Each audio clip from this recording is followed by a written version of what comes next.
les enfants seraient des vecteurs importants du coronavirus. Une des raisons d'ailleurs qui avait justifié la décision de fermer les écoles, avant même le confinement. L'intérêt général voudrait qu'on ne ramène pas tous les enfants en même temps le 11 mai. Enfin, ça me semble tomber sous le sens. Difficile de leur faire respecter les gestes barrières. Le pouvoir de contamination des enfants inquiète.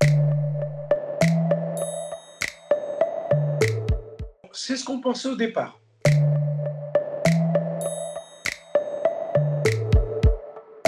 Pour beaucoup de virus respiratoires, comme celui de la grippe, comme celui de la bronchiolite, les enfants sont souvent porteurs du virus plus que les adultes et pour des périodes plus prolongées. C'était vraiment l'hypothèse prédominante. Quand on a commencé à faire des prélèvements depuis fin février, début mars, on a prélevé à la fois des enfants qui consultaient aux urgences ou qui étaient hospitalisés et à la fois des adultes consultant aux urgences ou hospitalisés. On s'est aperçu que les tests étaient 3 à 5 fois moins souvent positifs chez l'enfant que chez l'adulte. Ça a été un premier signe d'alerte. Et puis depuis, il y a d'autres éléments qui sont venus nous rassurer sur le fait que presque tous, 80-90%, avaient un adulte de leur entourage qui était déjà malade avant eux, et on a eu relativement peu de cas dans l'autre sens. Maintenant, est-ce qu'on peut exclure que les enfants jouent un rôle dans la maladie, en tout cas dans la dynamique de l'épidémie? Sûrement pas. Mais en tout cas, ils n'ont pas le rôle qu'on a voulu leur attribuer au départ ou qu'on croyait qu'ils avaient au départ. Donc là, on ne sait pas encore aujourd'hui pourquoi les enfants portent moins ce virus, pourquoi ils tombent moins souvent malades et pourquoi ils font moins de formes graves de la maladie. Moins de formes graves, ça ne veut pas dire zéro forme grave. Ça, ce n'est pas vrai. Il y a quelques formes graves, mais c'est vraiment exceptionnel. Et c'est exceptionnel, mais extrêmement douloureux quand même. On ne sait pas pourquoi. C'est des faits. Après, devant des faits, on émet des hypothèses. Une des hypothèses qui paraît assez peu probable, c'est que le récepteur du virus pourrait être différent ou moins représenté. Une autre hypothèse, c'est que les autres infections à coronavirus qui sont fréquentes chez les enfants pourraient en partie les protéger. Enfin, que leur réponse immunitaire peut être différente de celle de l'adulte et aboutir moins fréquemment à des formes graves.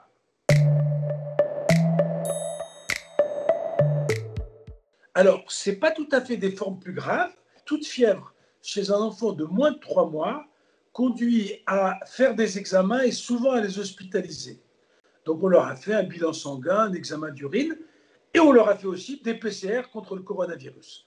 Et un certain nombre d'entre eux étaient positifs, ont eu de la fièvre. Mais il faut savoir que l'immense majorité de ces enfants a guéri généralement en très très très peu de jours. Quelques-uns ont eu des évolutions un peu plus longues. Mais vraiment, les petits, si on les a hospitalisés, c'est parce qu'ils étaient petits.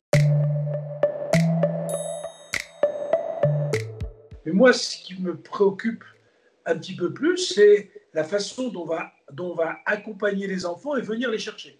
Parce qu'à ce moment-là, jusqu'à présent, avant le confinement, avant qu'on prenne conscience que ce virus est un problème, si vous avez des enfants, vous êtes aperçu qu'à la sortie de l'école, vous avez des parents qui sont sur un certain nombre de mètres carrés, près les uns des autres, en train de discuter. D'accord ? Donc là, j'ai presque plus de problèmes à ce niveau-là qu'au niveau de la classe elle-même. Parce qu'au niveau d'une classe, comme je vous dis, les enfants sont assez rarement porteurs, ils semblent se contaminer assez peu les uns les autres.